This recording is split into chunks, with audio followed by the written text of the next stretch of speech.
নমস্কার, দেখছেন কলকাতা টিভি। আমি সুচন্দ্রিমা। শুরু করছি বাংলা বলছে। মাঝে আর একটা দিন, তারপরে শুরু হচ্ছে প্রথম দফার নির্বাচন। এ রাজ্যের উত্তরবঙ্গের দিকে নজর রাখার আগে আজ রাজ্যের শাসক দল তৃণমূল কংগ্রেস নিজেদের ম্যানিফেস্টো প্রকাশ করেছে। রাজ্যে এসে মোদির গ্যারান্টি নিয়ে অনেক প্রচার করেছেন বিজেপি নেতৃত্ব। খোদ প্রধানমন্ত্রী নরেন্দ্র মোদী থেকে শুরু করে স্বরাষ্ট্রমন্ত্রী এবং রাজ্য বিজেপি নেতারা তারা বারংবার মোদির গ্যারান্টির প্রশংসাবাণী শুনিয়েছে রাজ্যবাসীকে। আর এবার তারই পাল্টা দিদির 10 শপথ। প্রথম দফার নির্বাচনের ঠিক মুখেই তৃণমূলের এই ইশতেহার প্রকাশিত হলো। মোদির গ্যারান্টির পাল্টা দিদির শপথের কথা। 10 শপথের অঙ্গীকার নিয়ে তৃণমূলের ইশতেহার প্রকাশ, যার নাম অঙ্গীকার পত্র। 100 দিনের কাজের মজুরি বৃদ্ধি থেকে শুরু করে দুয়ারে রেশন, বিনামূল্যে গ্যাস সিলিন্ডার সহ একাধিক প্রতিশ্রুতি পূরণের আশ্বাস রয়েছে এই অঙ্গীকার পত্রে। বিশ্বাস আছে তো, ভরসা আছে তো। আমি কোনোদিন মানুষকে ঠকাই নাই। মোদির গ্যারান্টির মতো মিথ্যাচার নয়, মমতার গ্যারান্টি মমতা নয়, মা মাটি মানুষ। বিজেপির ইস্তাহারে মোদির গ্যারান্টি হিসেবে উঠে আসে দুর্নীতি দমন, গরিবদের পরিষেবা, নারী শক্তির বিকাশ সহ বিভিন্ন বিষয়।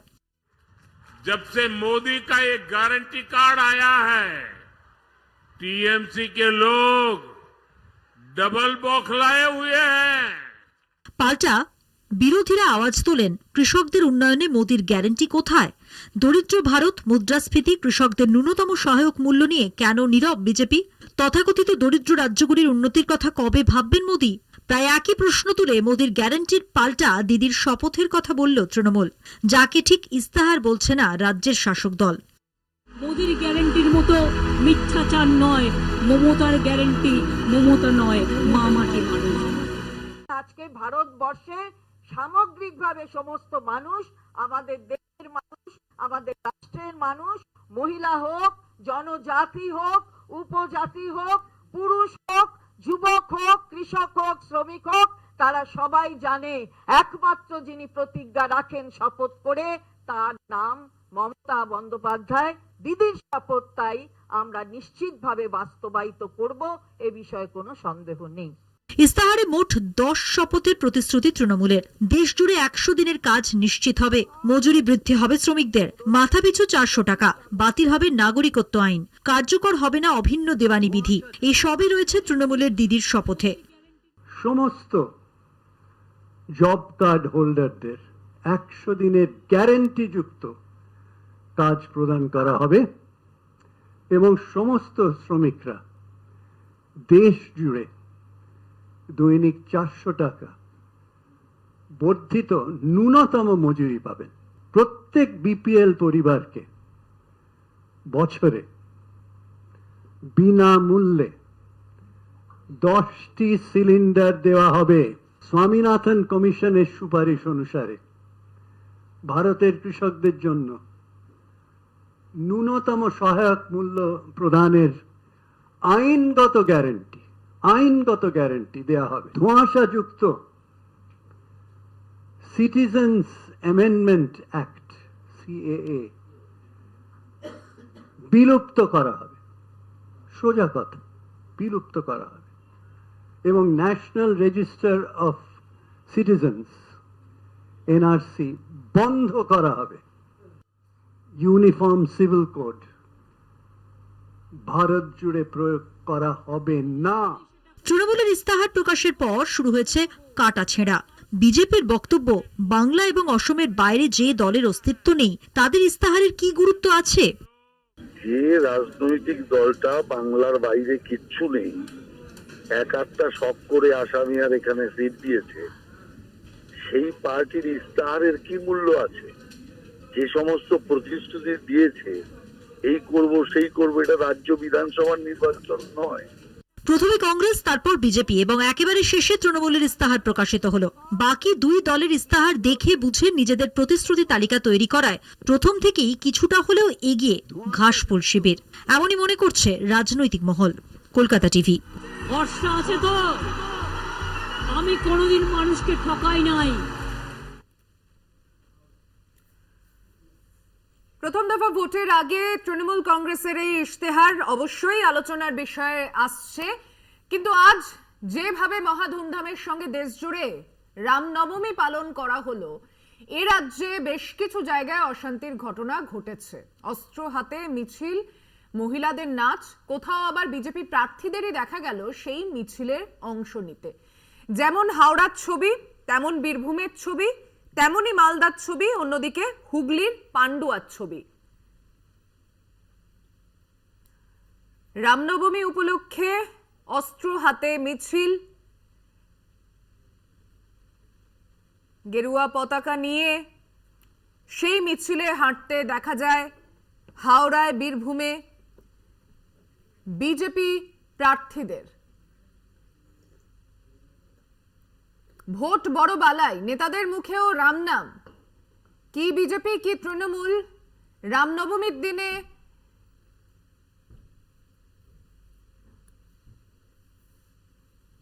প্রচারে বেরিয়ে জয় শ্রীরাম স্লোগান শোনা গেল অভিনেতা দেবের গলায়।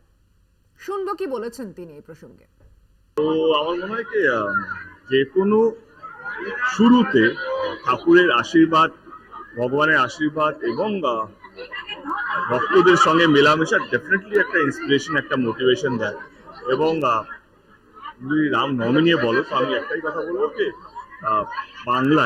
বাংলার কালচারের মধ্যে যেটা আমরা সবসময় বলি 12 মাসে 13 পার্বণ, মানে কিছুদিন বিশালক্ষী মায়ের চলছে, বাসন্তী পুজো চলছে, এত কিছু হচ্ছে। যে কোনো ধর্ম শান্তির বার্তা শেখায়, যে কোনো ধর্ম সবাইকে নিয়ে চলা শেখায়। ধর্ম নিয়ে রাজনীতি করছে তৃণমূল। জয় শ্রীরাম। তৃণমূল প্রার্থী দেবের গলায় জয় শ্রীরাম, এই বক্তব্যের পরে রাজনৈতিক খুব স্বাভাবিকভাবেই শোরগোল পড়ে। তবে হাওড়ায় রামনবমীর মিছিলে বিশ্ব হিন্দু পরিষদের মিছিল, সেখানে শিবপুর আইএসটির থেকে রামকৃষ্ণপুর ঘাট রুটে শোভাযাত্রা হয়। শর্ত সাপেক্ষে সেই মিছিলের অনুমতি দিয়েছিল কলকাতা হাইকোর্ট।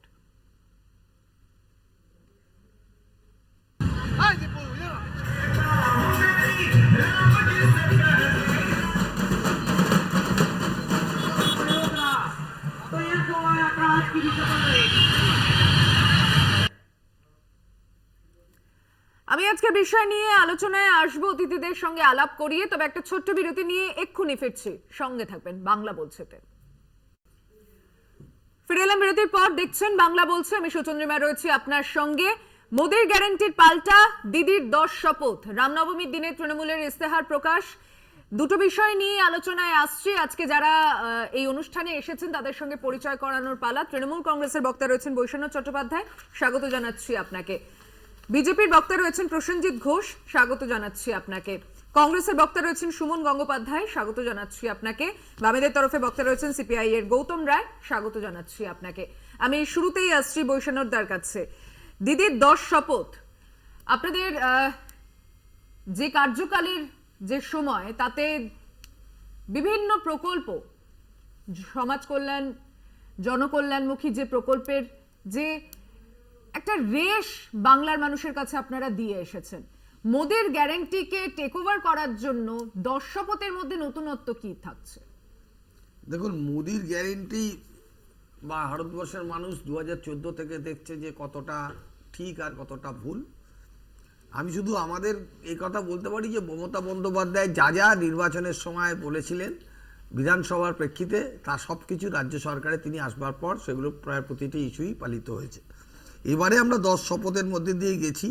তার মধ্যে শ্রমিকদের সহায় বর্ধিত, আর যেরকম সমস্ত জব কার্ড হোল্ডারদের 100 দিনের কাজের গ্যারেন্টিযুক্ত কাজ, এটা আমরা বলেছি।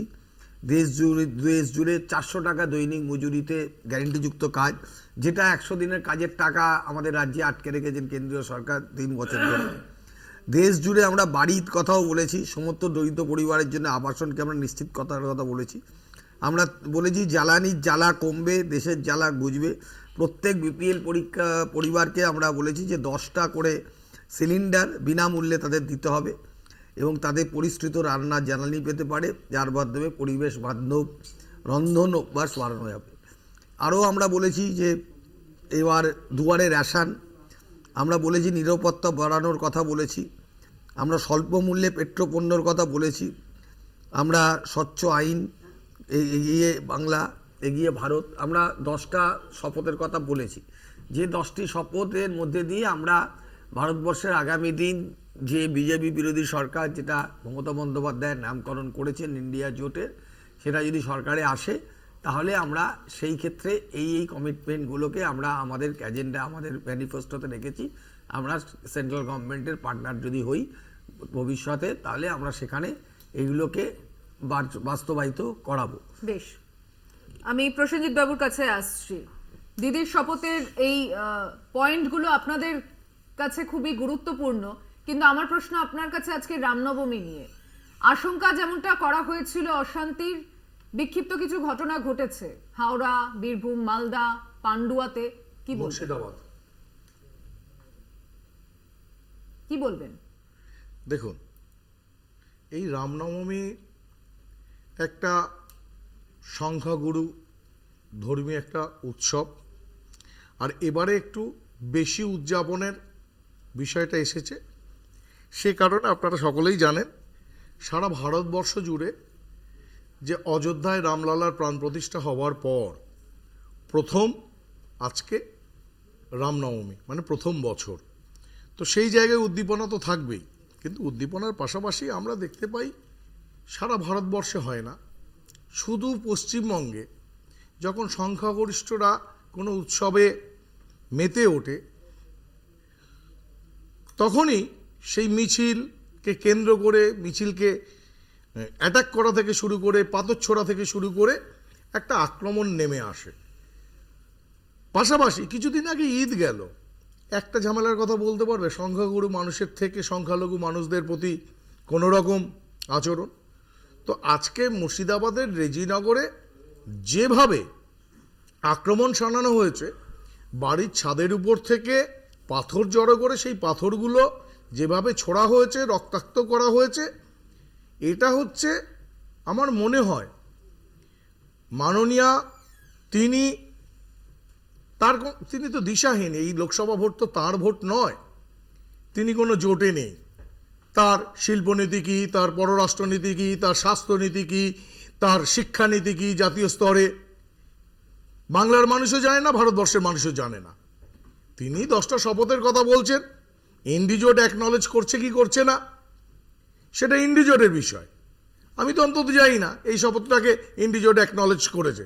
তো মমতা বন্দ্যোপাধ্যায় শুধুই ভোটের রাজনীতি করে, সাম্প্রদায়িকতা নিরিখে তিনি সংখ্যালঘু ভোটটাকে কনসলিডেট করবার জন্য আগে থেকেই বলেছেন, যেটার জন্য আমি মনে করি আইনের ছাত্র হিসাবে এফআইআর হওয়ার দরকার ছিল।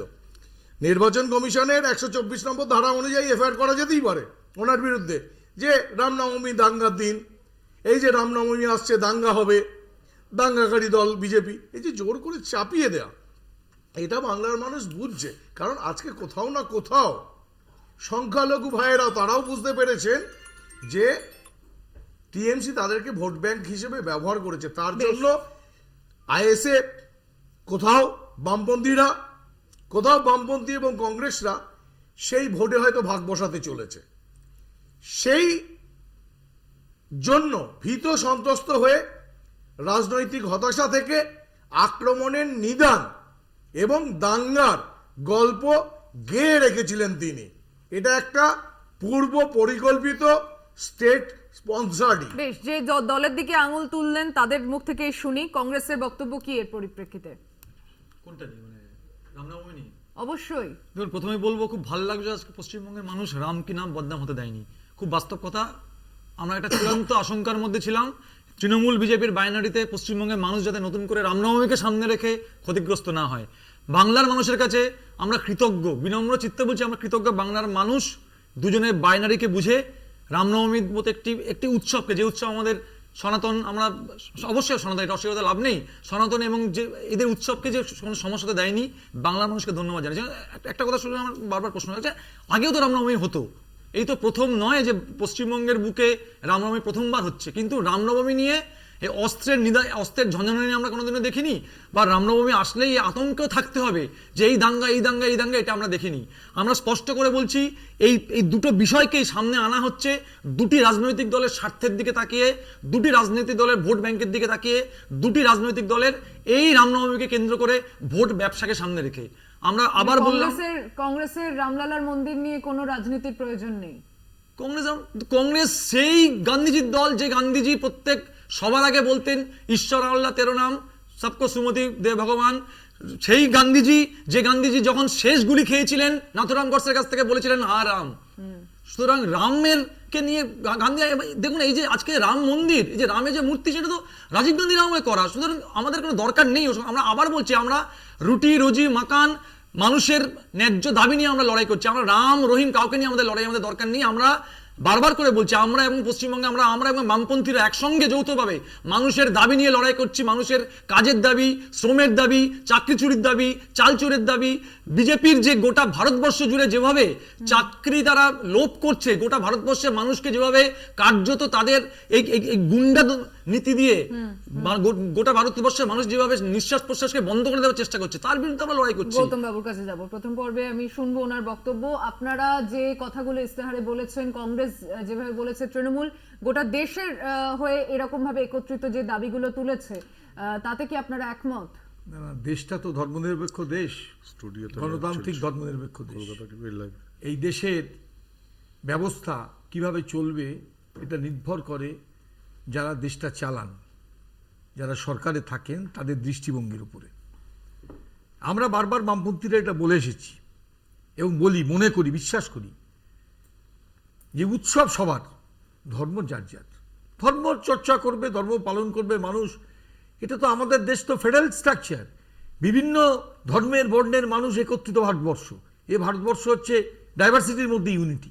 তো এই ভারতবর্ষকে কিভাবে চালাতে চান মোদির গ্যারেন্টি এইভাবে চালাতে চান যে প্রত্যেক দিন অপুষ্টি বাড়ছে, দারিদ্রতা বাড়ছে, বুভুক্ষা বাড়ছে, এবং মোদির গ্যারেন্টি মানে বেকারত্বের হার বাড়ছে, কালো টাকা উদ্ধার করার কোনো চেষ্টা নেই, ব্যবসায়ীরা কোটি কোটি টাকা কর ফাঁকি দিয়ে নীরব মোদী, ললিত মোদীতে চলে যাচ্ছেন, এবং তারা আবার স্টেটমেন্ট করছেন যে 33% টাকা আমরা পেয়েছি আর বাকি টাকা পেয়েছে বিজেপি। এই তাদের স্টেটমেন্ট। এইভাবে চলছে গভর্নমেন্ট, সরকার চলছে, এবং সেই সরকারটা চালাচ্ছে বিজেপি শুধু ব্যবসায়ীদের পক্ষে, ধনিক শ্রেণীর পক্ষে নীতি তৈরি করছে তা না, সেই সঙ্গে সঙ্গে বিজেপি দেশটাকে ধর্মের নামে বিভাজন শুরু করেছে এই সিএ লাগু করার নাম নিয়ে। কোনো জায়গায় সিএতে ধর্মকে ব্যবহার করার কথা ছিল না। আর এই কথাটা বলে আমি শেষ করতে চাই যে এই যে দিদির শপথ, 10 শপথ, দিদি যেভাবে রাজ্যটা চালাচ্ছেন, দিদির এই রাজ্য চালানোর ক্ষেত্রে যেভাবে তোলাবাজি থেকে ধাপ্পাবাজি চলছে, আর কোটি কোটি টাকা যেভাবে আত্মসাৎ করছে নেতারা, মন্ত্রীরা, তা দেখে মানুষ নিশ্চয়ই তাদের নিজস্ব লড়াইয়ের পথটা তৈরি করবেন, এটা আমি বিশ্বাস করি। আসছে এবার একটা ছোট্ট বিরতি নিয়ে পরবর্তী আলোচনায় সঙ্গে থাকবেন। বাংলা বলছে তো ফিরে এলাম বিরতির পর, দেখছেন বাংলা বলছে। বিরতিতে যাওয়ার আগে আমি চার পক্ষ থেকে এই বক্তব্য শুনেছি। একদিকে তৃণমূল কংগ্রেসের ইস্তেহার প্রকাশ, অন্যদিকে শিলচরে দাঁড়িয়ে অসমের মানুষকে ট্রায়ালের কথা বলেছেন মমতা বন্দ্যোপাধ্যায়। বারে তিনি এটা মনে করিয়ে দিয়েছেন নরেন্দ্র মোদীর সরকারে থাকা বিজেপি সরকার অসমের মানুষকে কি দিতে পারেনি, এবং তৃণমূল কংগ্রেস সেটা ট্রায়াল দেখাচ্ছে। একবার তার বক্তব্যটা শুনবো।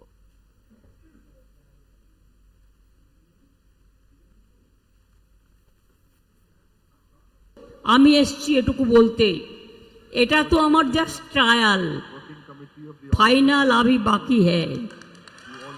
আসামে দিতে এসছি, ফাইনাল খেলতে আসবো, আবার দেখা হবে। কি লোকসভায় খেলা হবে, লোকসভায় খেলা হবে। রাজ্যে প্রথম দফার ভোট প্রচার শেষ হয়েছে, সেদিনেই অসমে মমতা বন্দ্যোপাধ্যায়ের এই প্রচার। প্রসেনজিৎ বাবু, মমতা বন্দ্যোপাধ্যায় একজন রাজনৈতিক নেত্রী, তিনি সারা ভারত জুড়ে পলিটিক্যাল ট্যুরিজম করতে পারে, কিন্তু তিনি যে বারে বারে পলিটিক্যাল ট্যুরিজমে বেরোন আর তার নেটফল যে জিরো, সেটা বাংলার মানুষ তথা ভারতের মানুষ জেনেছে, বুঝেছে। আর আপনাদের প্লাস হয়? আমাদের প্লাস মাইনাসের জন্য নয়, আমরা ভারতবর্ষের মানুষের সামনে কিছু উদাহরণ তুলে রেখেছি। যেমন যেমন আমরা যে সংকল্পপত্রে যেগুলো বলি সেগুলো করি, মোদিজি সেগুলো করেছেন। স্থায়িত্বের বিষয়, দুর্নীতির সঙ্গে আপোষ নয়, এবং আজকে 370 ধারা ওঠাবার বিষয়ে, আজকে সাধারণ মানুষকে আপনার দারিদ্র সীমা থেকে তুলে নিয়ে আসার ক্ষেত্রে, বরাদ্দ বৃদ্ধির করবার ক্ষেত্রে, আজকে এই ধরুন না, ইউপিএ সরকার 10 বছরে বরাদ্দ করেছে 13,000 কোটি টাকা 100 দিনের, আমরা 8.5 বছরে বরাদ্দ করেছি 56,000 কোটি টাকা। নলবাহিত গ্যাস দেবো, আমরা সংকল্প করেছি 300 ইউনিট বিদ্যুৎ দেবো, সৌর বিদ্যুতের মধ্য দিয়ে যে উৎপাদিত বিদ্যুৎ গ্রিডে বিক্রি করার মাধ্যমে 300 ইউনিট পর্যন্ত বিনামূল্যে বিদ্যুতের করা হয়েছে। সংকল্পপত্রে আমরা প্রতিশ্রুতি দিয়েছি। আমরা আজকে 100% রেল লাইন বৈদ্যুতিকরণ করেছি। তো আজকে এরকম অনেক কাজ, প্রায় 179টা প্রকল্প চলছে সরকারি। হ্যাঁ, কিছু জিনিস ইউপিএর ভালো ছিল, সেটা আমরা নিয়েছি, সেটা কন্টিনিউ করেছি। আবার বাজপেয়ীজির সময় থেকে বিজেপি করেছে, সেটা ইউপিএ গভর্নমেন্ট কন্টিনিউ করেছে। আমরা কিন্তু এই যে ব্যয় বরাদ্দ বৃদ্ধি এবং মানুষের যে মানে ক্রয় ক্ষমতা বৃদ্ধি হয়েছে, তার জন্যই আমরা পঞ্চম অর্থনীতি দেশ হিসেবে উঠে এসেছি, এবং বিশ্ব বন্ধু হিসাবে ভারত কিন্তু দ্রুত উঠে আসছে সারা পৃথিবীর মানচিত্রে। তার ছোট্ট একটা উদাহরণ, ইতিমধ্যে 58টা দেশ ভারতকে ভিসা ফ্রি করে দিয়েছে। তার মধ্যে মিডল ইস্টের কান্ট্রিগুলো রয়েছে, সেখানে ইরানও আছে। পাকিস্তানকে তারা বিশ্বাস করছে না, কিন্তু ভারতবর্ষকে বিশ্বাস করছে। 34 বছর মিডল ইস্টে এমন দেশ আছে যায়নি কেউ, কংগ্রেস প্রয়োজন মনে করেনি, তাদেরকে ভাবতো যে এরা পাকিস্তানের সহযোগী।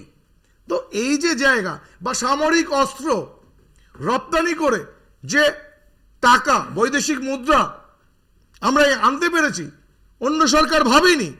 আজকে 40,000 রেলের রেক তৈরি হচ্ছে, বিমানবন্দর 74টা থেকে 149টা অপারেশনাল, অর্ধেকের বেশি ডাবল তার ক্যাপাসিটি করা হয়েছে।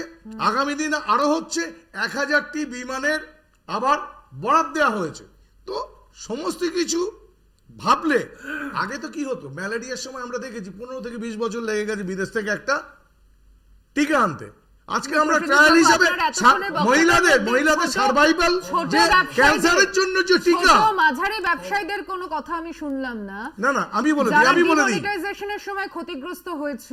একদম আপনাকে বলি, পিএম বিশ্বকর্মা যোজনা, সেই 2 কোটি চাকরির কথা আপনার, হ্যাঁ বলে দেব, উত্তর দেব। উত্তর তো শুধু আপনি দেবেন না। না আমি আপনাকে বলছি, পিএম বিশ্বকর্মা যোজনা ফুটপাতের ব্যবসায়ীদের জন্য, যারা স্ট্রিট ভেন্ডার, তাদের 20,000 টাকা ঋণের ব্যবস্থা আছে বিনা গ্যারেন্টারে। 3 লক্ষ টাকা পিএম বিশ্বকর্মা যোজনার জন্য আছে। আজকে 5.5 লক্ষ টাকা অতিমারি 2 বছর বাদ দিয়ে রেলের আমি হচ্ছে। গাড়ি শিল্পে 41 লক্ষ প্রোডাকশন হয়েছে, গাড়িগুলো তো তৈরি করেছে হয়েছে। আমি বলছি যে ফিরিস্তি তো দিলেন উনি, আমি শুধু আমার সিম্পল প্রশ্ন হলো যে 2014 সালের নরেন্দ্র মোদীর যে বক্তৃতা, আজকের বক্তৃতা পাশাপাশি রেখে আপনি একটু ওনার গ্যারেন্টিটা দেখিয়ে নিন। উনি বলেছিলেন যে বিদেশ থেকে কালো টাকা উদ্ধার করে নিয়ে এসে দেশের প্রতিটি মানুষের ব্যাংক অ্যাকাউন্টে 15 লক্ষ টাকা আমি পৌঁছে দেবো। সেই টাকাটা আপনার বলার সময় আমি মাঝখানে বলিনি, আপনার টার্মে বলবেন, আমি আপনার টার্মে বলিনি, কিন্তু আপনি সেই টাকা কোথায় দিয়েছেন? 1টা টাকা উনি বিদেশ থেকে কালো টাকা উদ্ধার করেছেন, আমাকে দেখিয়ে দিন। উনি বলেছিলেন বছরে 2 কোটি বেকার যুবকের চাকরি হবে। 10 বছর সরকারে আছেন, 20 কোটি বেকার যুবকের চাকরি হওয়ার কথা। বাংলায় ভারতবর্ষের কোন রাজ্যে কোথায় কি চাকরি দিতে পেরেছেন তার হিসাবটা ওনাকে গ্যারেন্টি দিয়ে বলতে বলুন। ওনার গ্যারেন্টি ছিল সন্ত্রাসবাদকে শেষ করে দেবো। সন্ত্রাসবাদ সারা দেশ জুড়ে মাথাচাড়া দিয়ে উঠেছে। উনি বলুন, উনি যদি এতই সৎ লোক হবেন, তাহলে হেমন্ত বিশ্ব শর্মাকে সঙ্গে নিয়ে উনি দুর্নীতির বিরুদ্ধে লড়াইয়ের কথা ওনার মানায়? অজিত পাওয়ারকে উপমুখ্যমন্ত্রী মহারাষ্ট্রে বানিয়ে ওনার সততার কথা মানায়, ওনার ওই অশোক চৌহান আদর্শ আবাসনের তাকে নিয়ে সততার কথা মানায়, যে শুভেন্দু অধিকারী হাতে করে টাকা নেওয়ার ছবি ওনাদের বিজেপি পার্টি অফিস থেকে ফ্লোর করা হয়েছিল তাকে সঙ্গে নিয়ে সততার কথা মানায়, নারায়ণ রানেকে নেতা বানালেন তাকে সততার কথা মানায়, রেড্ডি ব্রাদার্সকে চোর বলেছিলেন সেই রেড্ডি ব্রাদার্স সঙ্গে নিয়ে উনি সততার কথা ওনার মুখে মানায়। উনি যে বলছেন যে man is known by company keeps, উনি যাদের দ্বারা ইনসার্কেল আছেন তাদের ছবিগুলোকে ওনার পাশে রাখুক, একদিকে নীরব মোদী, ললিত মোদী, মেহুল চোস্কি থেকে শুরু করে আর এই সমস্ত নাম আমি যা বললাম তাতে উনি বলছেন যে উনি নাকি দেশকে সমৃদ্ধ করেছেন। ওনার দলের অর্থমন্ত্রী স্বামী মিস্টার রাও, নির্মলা সীতারামনের স্বামী বলেন যে ইলেকট্রাল বন্ড নিয়ে বিশ্বের সবচেয়ে বড় দুর্নীতি করেছেন বিজেপি পার্টি। আপনার দল নোটবন্দিতে দেশের অর্থনীতিকে পঙ্গু করে দিয়েছে, সারা পৃথিবীর অর্থনীতিবিদরা এই কথা বলেছেন। আপনি বলুন পিএম কেয়ার ফান্ডের অডিটটা কোথায়, অ্যাকাউন্টস কোথায়? ভারতবর্ষের মানুষ তার অধিকার আছে জানবার। উনি বলুন প্রধানমন্ত্রীর যে care fund, PM care fund, Narendra মোদীর সরকার সেটা পাবলিকের সামনে ফ্লোর করুক। আমি এতগুলো ইস্যু সামনে আনলাম, যদি বিজেপি পার্টির তার উত্তর দিতে পারে শুনবো, কিন্তু আমি বলছি যে ভারতবর্ষে এর আগে এত বড় কেলেঙ্কারি হয়নি যে কেলেঙ্কারিগুলো বিজেপি পার্টির গভর্নমেন্টের আমি সময় কংগ্রেসের কাছে আসছি। মমতা বন্দ্যোপাধ্যায় অসমে প্রচারে গিয়েছেন, ভোটে লড়ারও ইচ্ছে প্রকাশ করেছেন। কোথাও কি কংগ্রেস একটু অস্বস্তিতে পড়বে? ইন্ডিয়া জোট যদি লোকসভা ভোটের পরবর্তীতে আপনাদের ইকুয়েশনটা আবারও যদি ঠিকঠাক হয়? মানে কার সঙ্গে? তৃণমূলের তৃণমূলের সঙ্গে। দেখুন, মমতা বন্দ্যোপাধ্যায় গেছেন, তো আমি আবার বললাম যেতেই পারেন, রাজনৈতিক দল, সর্বভারতীয় দল বলেন, যদি আঞ্চলিক দল, যেতেই পারেন, রাজনীতি করতে এসছেন, রাজনীতি করতে নেত্রী যেতেই পারেন। তবে যেখানে উনি গেছেন শিলচরে, সেখানে কিন্তু মনে রাখতে হবে, মানে উনি তো ইন্ডিয়া জোটের কথা মুখে বলেন, কিন্তু মনে রাখতে হবে শিলচরে কিন্তু কংগ্রেসের প্রার্থী আছে, তার নাম সূর্যকান্ত সরকার। সুতরাং কার সুবিধা করতে উনি মমতা বন্দ্যোপাধ্যায় আজকে গিয়ে বললেন ফাইনাল, সেমিফাইনাল না কিছু আবার বললেন, সেটা কার সুবিধা করতে? শিলচরের যেমন গোটা বাংলার মানুষ বুঝছে, দেশের মানুষ বুঝছে, আমাদের বিশ্বাস শিলচরের মানুষও বুঝছে অটোমেটিক। দেখুন, এর আগে তো আমি আবার বললাম, শুধু এই প্রথম নয়, এর আগেও আমরা ত্রিপুরায় দেখেছি, গোয়ায় দেখেছি, একাধিক জায়গায় কার্যত বিজেপিকে সুবিধা করতে গিয়ে বিজেপি যাকে হাত বাড়ালেই বন্ধু হিসেবে পেয়েছেন তার নাম মমতা বন্দ্যোপাধ্যায়, তার নাম তৃণমূল কংগ্রেস। আমি আবার বলছি, উনি কি সত্যি ইন্ডিয়া জোটে আছেন? আমাদের তো সেটাই সবচেয়ে বড় প্রশ্ন। উনি কখনো বলছেন আমি কোনো জোটে নেই পশ্চিমবঙ্গে, আমি একা লড়বো, কখনো বলছেন আমি জোটে আছি।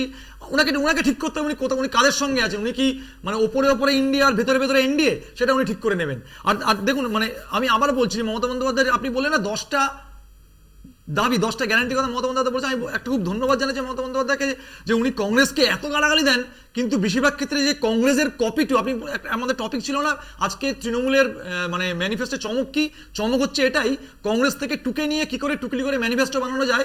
আজকে তৃণমূল কংগ্রেস দেখিয়ে দিল। আমাদের 8ই এপ্রিলে আমরা ম্যানিফেস্টো বার করেছিলাম, এবং একাধিক ইস্যু আছে যে ইস্যুগুলো কার্যত কংগ্রেস থেকে টুকলি করে মমতা বন্দ্যোপাধ্যায় এবং তার দল ম্যানিফেস্টোটা বানিয়েছেন। আমি তৃণমূলের সমস্ত কর্মীদেরকে বলবো, আপনারা এই ম্যানিফেস্টোটা পড়ুন, কিন্তু ভোট দিন কংগ্রেসকে। কারণ আপনারা যদি বলছেন এই ম্যানিফেস্টোগুলো ভালো, তাহলে সেই ম্যানিফেস্টো আজ থেকে কয়েক সপ্তাহ আগে কংগ্রেস মানে ইতিমধ্যে বার করে দিয়েছেন। সুতরাং আপনারাই মানে এই কথাগুলো বলে প্রমাণ করলেন কংগ্রেসের ম্যানিফেস্টোটা আসল ম্যানিফেস্টো, এবং কংগ্রেসের ম্যানিফেস্টোটাই গোটা ভারতবর্ষের পথ দেখানো ম্যানিফেস্টো। তাই তৃণমূল কংগ্রেস কর্মীদেরকে আমি এখান থেকে বলবো, তৃণমূলের ম্যানিফেস্টো পড়ুন, কিন্তু ভোট দিন কংগ্রেসকে। কারণ এই ম্যানিফেস্টোটাই কার্যত কার্বন কপি করে তৃণমূল বসিয়ে দিয়েছে এবং প্রমাণ করে দিয়েছে কংগ্রেসের তৈরি ম্যানিফেস্টো আসল ম্যানিফেস্টো। বেশ, আমি গৌতমদার কাছে আসার আগে একটা ছোট্ট বিরতিতে যেতে হচ্ছে, ফিরছি এক্ষুনি বাংলা বলছে, তো বিরতি নিয়ে সঙ্গে থাকবেন। ফিরে এলাম বিরতির পর, দেখছেন বাংলা বলছে, আমি গৌতমদার কাছে আসছি।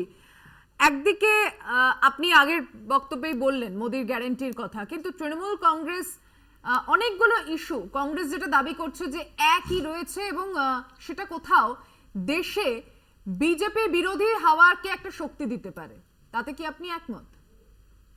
বিজেপি হাওয়াকে শক্তি দিতে পারে মানে আপনি কি মনে করছেন যে, বা এখানে যে আলোচনা হচ্ছে কংগ্রেস বললো বলে মানে তৃণমূল আর বিজেপির মধ্যে কি সম্পর্কটা খুব জটিল? এটা ভাবার তো কোনো কারণ নেই। আরএসএস এর 1 এবং 2, 1 নম্বর হচ্ছে বিজেপি, 2 নম্বর হচ্ছে তৃণমূল, এ হচ্ছে অ্যাকশন ফোর্স। এটা তো অস্বীকার করার কোনো জায়গা নেই। আর দুটো কথা এখানে বলা উচিত, খুব সিরিয়াসলি বলা উচিত, যে আমাদের দেশের লোকসভায় বিজেপির 100-র বেশি এমপি আছে যাদের স্থাবর অস্থাবর সম্পত্তি যা আছে সেটাকে এনকোয়ারি করুক গভর্নমেন্ট। আর তাদের সেই এমপিদের বিরুদ্ধে যে ফৌজদারি মামলা আছে, এমনকি মহিলাদের ধর্ষণের মামলাও দায়ের করা আছে। তাই এদেরকে নিয়ে মোদি চলছেন এবং মোদিজি বলছেন তিনি গ্যারেন্টি দিচ্ছেন অন্যায় দুর্নীতির বিরুদ্ধে লড়াই তিনি করবেন। সম্পৃক্ত অন্যায় দুর্নীতির সঙ্গে যুক্ত প্রধানমন্ত্রী আমাদেরকে অ্যাসিউরেন্স দিচ্ছেন যে অন্যায় দুর্নীতি মুক্ত ভারত তিনি তৈরি করবেন। তা আগে সেই যারা অন্যায় দুর্নীতি করছে তাদের বিরুদ্ধে স্টেপ নিয়ে দেখান না। শুধু ইলেকশন আসলে, নির্বাচন আসলে এই কথাগুলো শুধু কথার কথা, এইরকম ভাবনা, এরকম চিন্তা থেকে বিরত থাকা উচিত। আর দেশের মানুষ হাতরাস ভোলেনি, উন্নার ভোলেনি, মণিপুর ভোলেনি। আর গোটা দেশ জুড়ে যে ধর্মের নামে ধর্মীয় উন্মাদনা বাড়িয়ে যে ধর্মীয় সন্ত্রাস তৈরি করেছেন, এটাও মানুষ খুব ভালোভাবে নিচ্ছে, এটা ভাবার কোনো কারণ নেই। কারণ গুজরাটের ঘটনা এখনো মানুষের ওই মনে গভীরে দগদগ দগদগ করা ঘায়ের মতো জ্বলছে। এর থেকে মুক্তি পাওয়ার কোনো জায়গা বিজেপির নয়, বিজেপির নেই। বিজেপির আজ নালে কাল, কাল নালে পরশু এই ঘটনাগুলোর কৈফিয়ত সাধারণ মানুষের সামনে দিতে হবে। পালিয়ে যাওয়ার কোনো রাস্তা নেই, কারণ দেশটা কারোর আমাদের পৈতৃক সম্পত্তি নেই। আমাদের দেশটা সুরক্ষিত রাখার দরকার, সংবেদনশীলতা থাকা দরকার, ধর্মনিরপেক্ষ থাকা দরকার, গণতান্ত্রিক পরিবেশ রাখা দরকার এবং ভাষা সংযত আচরণ, সংযত ভাষা রাজনীতিবিদদের ব্যবহারের মধ্যে দিয়ে মানুষ আশা করে। এবং সেই কারণেই আমি এইটা বলে শেষ করতে চাইছি, এই কথাটা বলি আমি শেষ করতে চাইছি যে আমি মনে করি যে এই দেশটা সবার এবং সমস্ত ধর্মের মানুষের সমান অধিকার আছে ধর্ম চর্চা করার এবং রাজনীতিতে অংশ নেওয়ার। এটা মাথায় রাখতে হবে, এটা মাথায় রাখা দরকার, এটা মাথায় রাখা উচিত। সেই অসংবেদনশীল কথাবার্তাগুলো বারবার করে প্রচারে এসেছে, আবারও তাকে আপনারা মানে খুবই প্রচারের মুখ হিসেবে এ রাজ্যে আনতে চলেছেন, এটা আপনাদের কর্মসূচির মধ্যে। কেন বাংলা যাকে পরিত্যাগ করেছে বা প্রত্যাখ্যান করেছে, কেন আবারও সেই বিজেপি তাদেরকে এখানে প্রচারে ডাকছে? রাজ্যের নেতাদের উপর ভরসা নেই? আপনি যে কথাটা বলছেন সংকীর্ণ দৃষ্টিতে দেখছেন।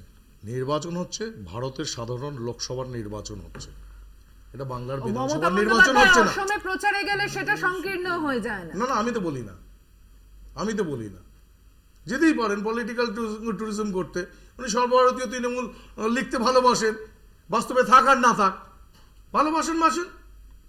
ওনার পয়সা আছে, চাকরি বিক্রি, গরু বিক্রি, চুরি করা টাকা আছে, সেটা খরচা করতেই পারেন, সেটা কথা নয়। কথাটা হচ্ছে বামপন্থীরা যে কথাটা বলছে ধর্মনিরপেক্ষতার কথা, অনেক ভারী ভারী কথা, ওনাদের পক্ষে মানায় না। তার কারণ ওরা যখন এখনো ভাবেন ভারতের অবিচ্ছেদ্য অংশ কাশ্মীর নয়, কাশ্মীর মাঙ্গে আজাদি, আফজাল তেরা কাতিল জিন্দা হ্যায়, হাম শর্মিন্দা হ্যায়, শর্মিন্দা হ্যায়, বামপন্থী স্লোগান এগুলো।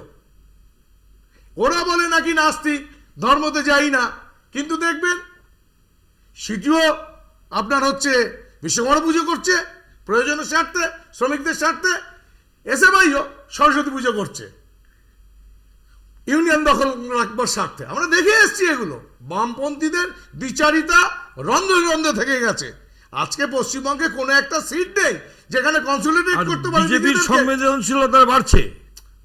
বলতে দিন, বলতে দিন। না না, কোনো সিট নেই, একটা সিট বামপন্থীরা বলতে পারবেন না। সিটের বিচারে রাজনীতি, শুধু সিটের বিচারে রাজনীতি হয় না।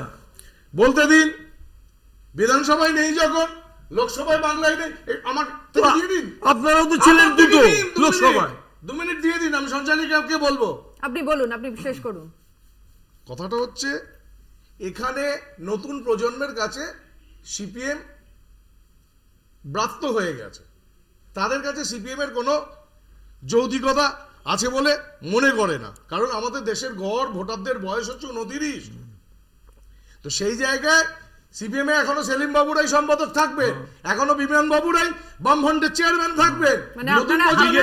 ব্রিগেড করেছিল 7 বছরের বুড়োরা। আবার দিয়ে দিন 2 মিনিট। ব্রিগেড করেছিল 7 বছরের বুড়োরা। আমার ক্ষেত্র থেকে 2 মিনিট আপনাকে দিচ্ছি। বিধানসভায় নেই, রাজ্যের লোকসভায় নেই।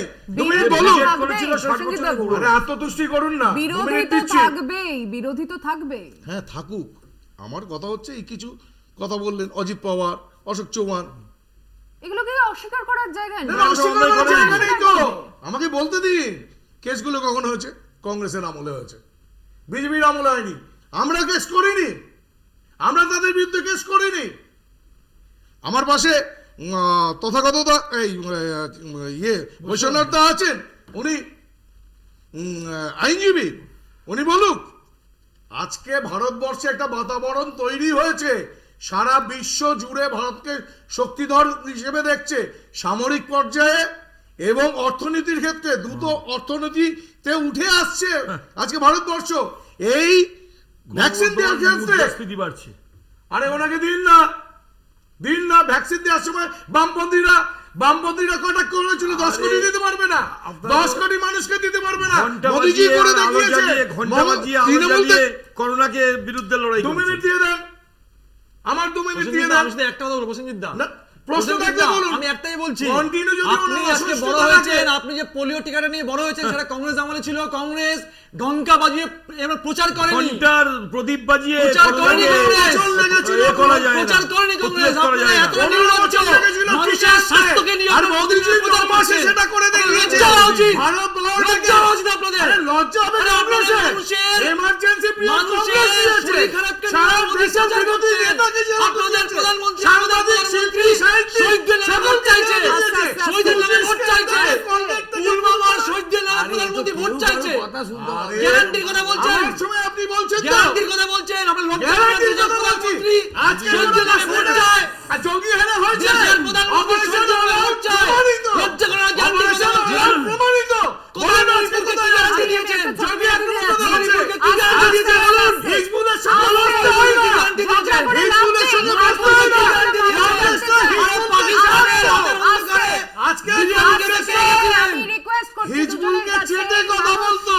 তিনটে পরিবারের কাশ্মীর ছিল। রাতের অন্ধকারে বিরিয়ানি তিনটে পরিবারের কাশ্মীর ছিল।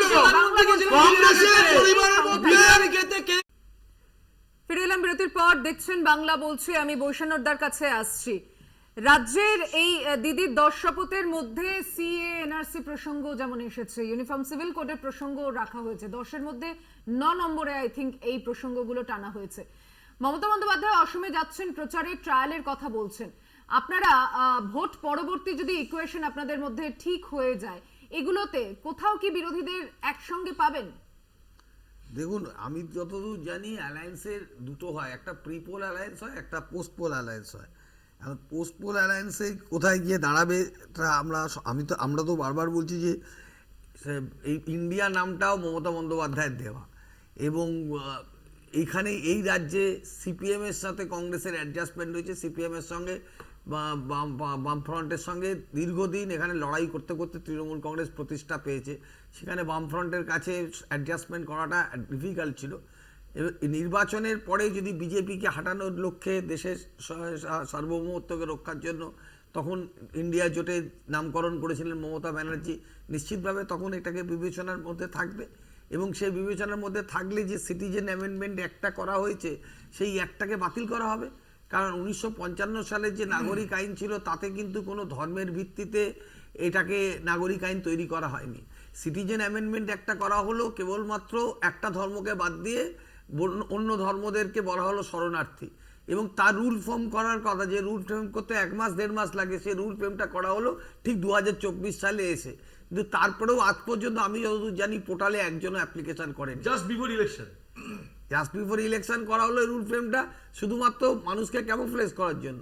কিন্তু তারপরেও ওদের এই পোর্টাল করা হয়েছে, তাতে আমি শুনেছি যে অ্যাপ্লিকেশন ফর্ম দেওয়া হয়েছে, যে অ্যাপ্লিকেশন ফর্মে লিখতে হবে যে আমি দেশে নাগরিকত্ব চাই, অর্থাৎ আমি এই দেশের নাগরিক নই।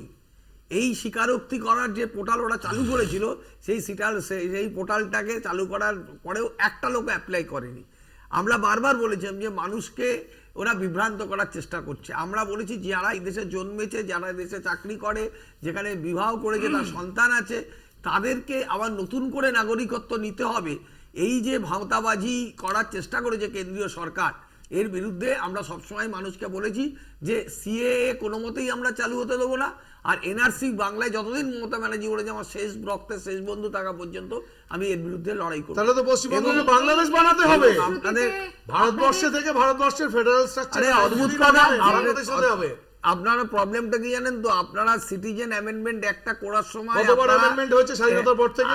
আপনাদের সেটা মনে রাখা উচিত যে আপনারা ইচ্ছাকৃতভাবে ধর্মের ভিত্তিতে কথাটাকে নিয়ে এসেছেন একদমই না। এবং এটা এই করে আপনারা একদমই না। বিভাজনের দিকে দেশটাকে নিয়ে যারা যাচ্ছেন। শরণার্থী যার তাদেরকে সর্বত আপনারা নাগরিকত্ব দেশকে ক্ষতি দেওয়া করার নাই। চেষ্টা বৈশাখ বলাবাজি করে তো লাভ নেই না।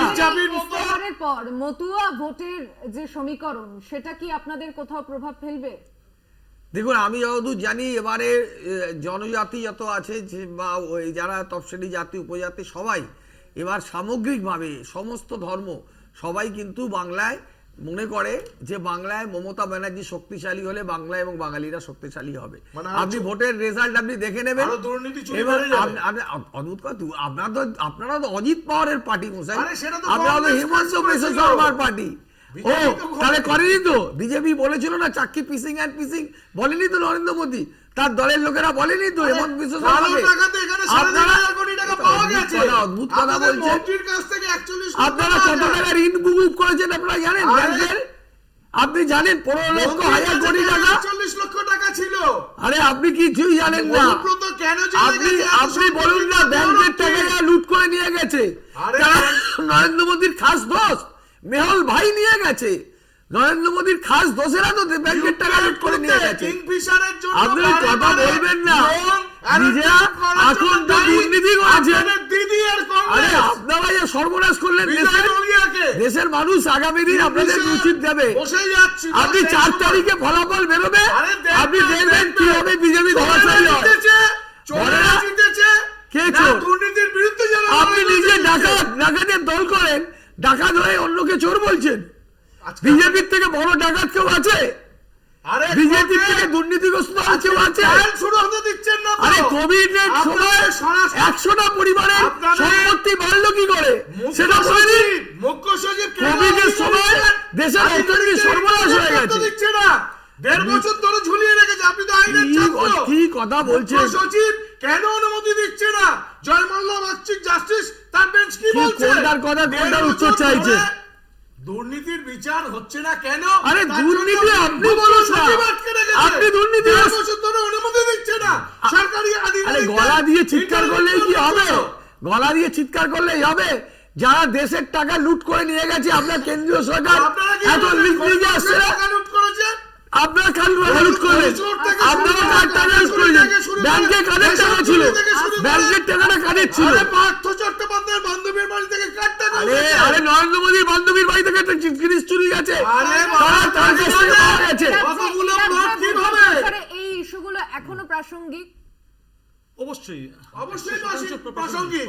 বাঙালি কখনো কয়লা চোর শুনতে চায় না, বাঙালি কখনো গরু চোর শুনতে চায় না, বাঙালি রেশন চোর শুনতে চায় না। আরে বাংলা ভাষাই তো জানে না দেশের যারা আরে নেতা তাই তো আছে তাদের। বুঝলেন না? বাস্তব কথা গুজরাটকে বলছি। বিরোধী বলে খুব বাস্তব 1 কথা মিনিট বলছি। পরে আমরা ভাইপো গুজরাটি একসঙ্গে- প্রার্থীর নাম ডিক্লেয়ার করছে। আমরা একসঙ্গে যেমন চাকরি চোর, কয়লা চোর, গরু চোর, চাল চোর তৃণমূলের বিরুদ্ধে লড়ছি, একইভাবে চাঁদা চোর বিজেপির বিরুদ্ধে আমরা লড়াই করছি। যে বিজেপি চাঁদা চুরির নাম করে ইলেকট্রাল বন্ডে কোটি কোটি টাকা পেয়ে কংগ্রেস কি করেছে? লাভবান ইলেকট্রাল হচ্ছে। বন্ডে দেয়নি, নেয়নি। 70 বছর ধরে Electoral- ইলেকশন করেছে কালো টাকা দিয়ে। ইলেকট্রাল বন্ড, আজকে ব্যালেন্স শিটে ইলেকট্রাল রিফ্লেকশন বন্ড হচ্ছে। এখনকার কথা। ভারতের মানুষ জানতে ইলেকট্রাল বন্ড পারছে। এখনকার কথা। 70 গোটা বছর ধরে ভারতবর্ষের কংগ্রেস মানুষ লুট করেছে। গোটা ভারতবর্ষের সে মানুষ নেতাজির বলছে, টাকাই হোক। আগে EDCBI পাঠাও, নেতাজির পরে টাকাই তাদের হোক, প্রেসার 70 করে বছর বিজেপির ধরে অ্যাকাউন্টে লুট টাকা করেছে। পাঠাও। আগে কংগ্রেস EDCBI পাঠাও, 70 বছর আগে ধরে লুট EDCBI করেছে। পাঠাও, আগে ন্যাশনাল EDCBI হেরাল্ড পাঠাও। এখনো ঝুলছে মামলা। আগে EDCBI পাঠাও, তারপরে প্রেসার করে বিজেপির অ্যাকাউন্টে টাকা পাঠাও, তাহলে সে আরে, শুরু হয়ে গেল। আরে এত বড় 70 বছর দুর্নীতি ধরে তাহলে কি ভারতবর্ষের, গুপ্তচরের নির্বাচন এত করেছে? বড় দুর্নীতি ভারতবর্ষের ইতিহাসে নেতাজির যে কোনোদিনও টাকা, ঢোকেনি। সেই কোনোদিনও টাকা আমি কিভাবে বলছি না, সাইফন করে আমি দায়িত্ব নিয়ে হরপ্পা বলছি যুগে প্রসেনজিৎ দা, কংগ্রেসীরা যারা আগামী দিনে আপনারা- সেটাও প্রকাশ আপনারা- হবে। আপনাদের বাংলার নেত্রী মানুষ তো ভারতবর্ষের মানুষ নির্মলা জানে। সীতারামনের যে এক এক করে স্বামী, কথা বললে খুব আরে ভালো ভালো হয়, সেতু ভেঙে গেছিল তাদের থেকে টাকা নিয়েছেন, যেখানে সুড়ঙ্গতে শ্রমিক আটকে গেছিল তাদের থেকে টাকা নিয়েছেন। আপনারা তো আগে ইডি আর সিবিআই কে দিয়ে তারপর ইলেকট্রাল বন্ডে আরে, টাকা নিয়েছেন। আপনারা তো এটা বিজেপি জমায়েত জেনে গেছে তো। দিন। আপনি বিজেপি বাংলাদেশের জমায়েত মুজাহিদিন গৌতমদা, বস্তা গৌতমদা, দিয়েছেন, মরুত্তর গৌতমদা, করেছেন সন্ত্রাসে। প্রসেনজিৎ দা, একটু আসতে। কিভাবে চিৎকার করলে কি হবে? বিজেপির কোনো কালচার নেই তো। যে চৌর্যবৃত্তির কালচারটা খুবই উৎকৃষ্ট দল তৃণমূলের।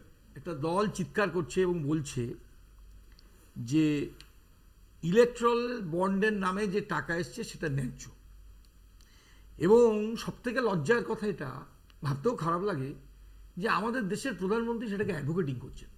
6,000 কোটি টাকা ইলেকট্রাল বন্ডের দামে পেয়েছে, তার থেকে অ্যাভাব টোটাল 20,000 কোটি টাকা সেটা বলুন, বাকি দ্বিতীয় বিষয় 14,000 হচ্ছে, কোটি টাকা কারা নিয়েছে? দ্বিতীয় বিষয় হচ্ছে যেটা, আপনাদের জোট সেটা হচ্ছে চুক্তিটা বুঝিয়েছে? দ্বিতীয় বিষয় যেটা, সেটা হচ্ছে ইলেকট্রনিক বন্ডের নামে শুধু টাকা দেওয়াটাই শেষ কথা না। বিজেপির মন্ত্রী, অর্থমন্ত্রী মোদিজি জানেন, তার স্বামী খুব নামকরা ইকোনমিস্ট প্রভাকর, তিনি বলছেন তাহলে আগামী দিনে যা বলবেন দিদি আপনারা মানে নেবেন। যে লালকেল্লা থেকে যে কণ্ঠস্বর এবার প্রকাশিত হবে, সেই কণ্ঠস্বর, যে কণ্ঠস্বরটা বেরোবে সেটা হচ্ছে টলারেন্স নেই, টলারেন্সহীনতা। আমার যে ভাবনা, আমার যে চিন্তা, আমার যে নীতি, সেই আমার চিন্তা ভাবনা নীতির বিরুদ্ধে বললেই সে হচ্ছে দেশদ্রোহী। বিজেপি গোটা দেশকে বেঁচে দিচ্ছে, তার বিরুদ্ধে বললে দেশদ্রোহী।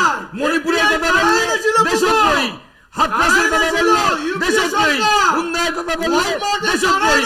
আর কি না, একটা দেশের প্রধানমন্ত্রী মণিপুরের ব্যাপারে সংসদে স্টেটমেন্ট দিতে ভয় পান, সেই জন্য উনি প্রতিনিধিত্ব করছেন।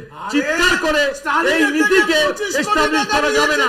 এই দেশে গণতন্ত্র অনেক তলা অবধি, শিকড়টা অনেক তলা অবধি। এই দেশের গণতন্ত্রকে এত সোজা নয় যে মোদি মনে করেছেন ধর্মের নামে এই দেশের গণতন্ত্রকে ভুলুণ্ঠিত করবেন। It is not so easy to demolish the democracy in India.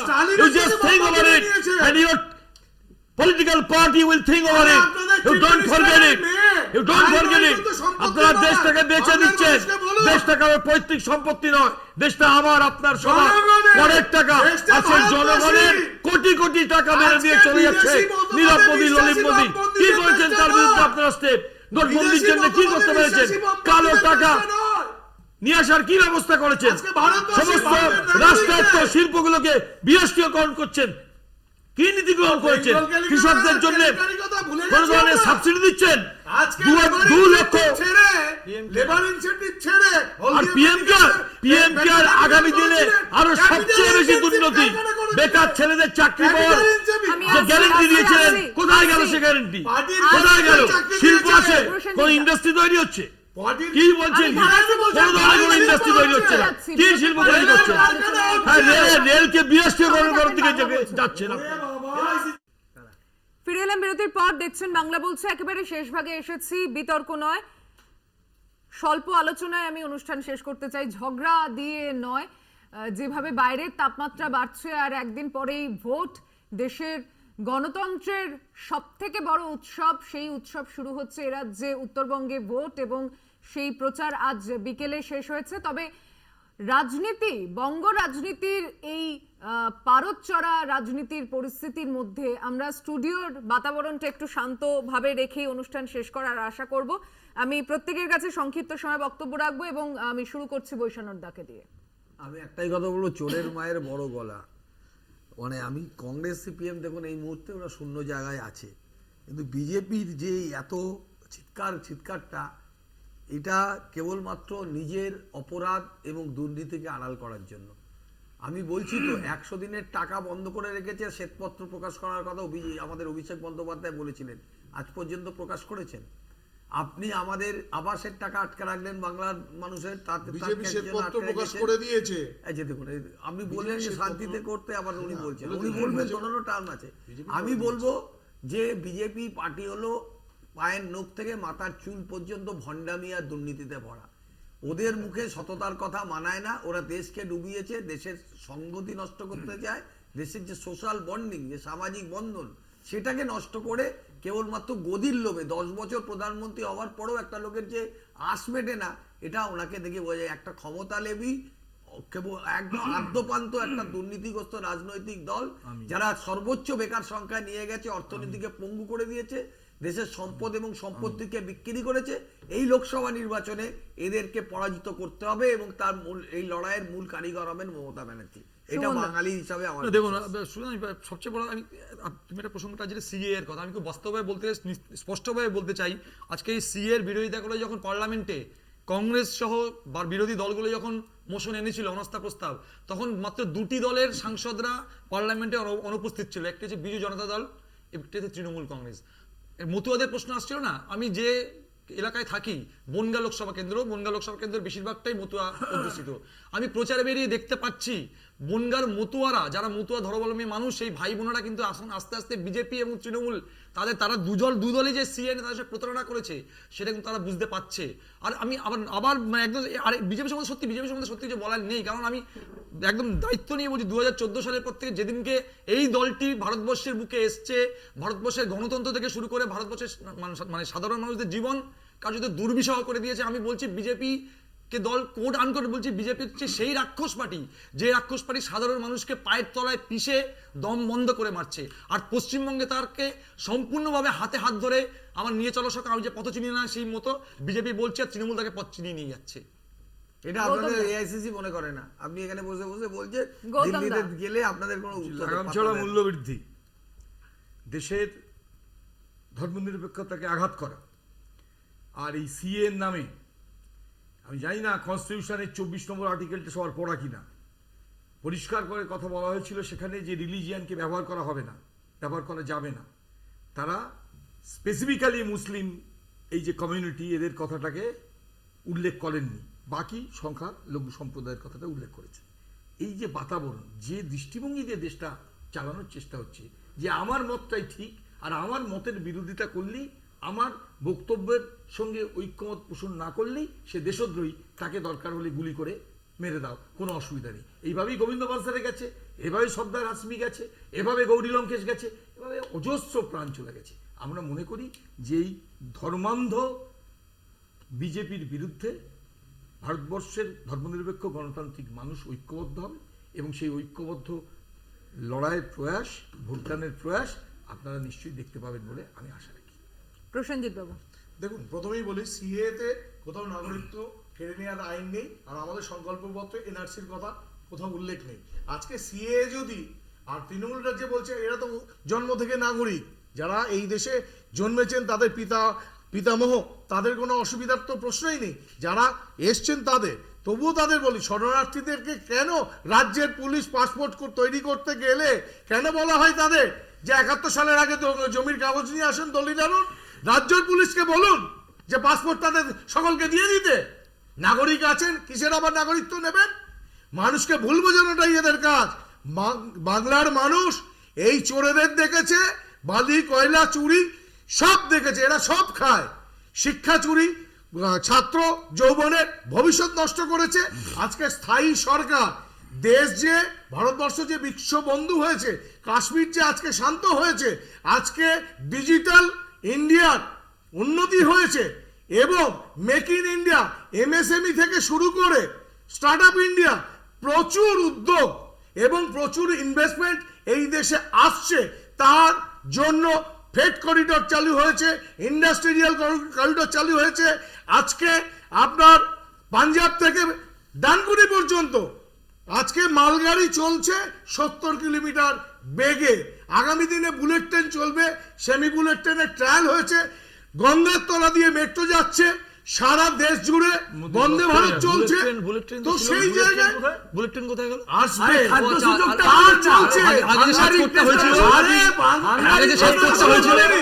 সামাজিক ন্যায় নীতি ফসকা পড়ছে নাকি জিজ্ঞেস করছি। সামাজিক ন্যায় নীতি আছে, মব লিঞ্চিং এর ক্ষেত্রে আরে আমরা সময় নতুন নেই। বিল এনেছি, মণিপুর, ফাঁসি হবে। আজকে রাজবংশী মেয়েরা ধর্ষিত হচ্ছে। ধন্যবাদ এই দিচ্ছি রাজ্যে চারজনকে। ধর্ষণের প্রসেনজিৎ বাবু, আর সময় নেই, প্রসেনজিৎ বাবু, আর সময় নেই। আমি চারজনকেই ধন্যবাদ জানাচ্ছি আজকে অনুষ্ঠানে আসার জন্য। ধন্যবাদ এতক্ষণ যারা টেলিভিশনের ওপারে ছিলেন। বাংলা বলছে এখানেই শেষ করছি। দেখছেন কলকাতা টিভি, রাত দিন 7 দিন।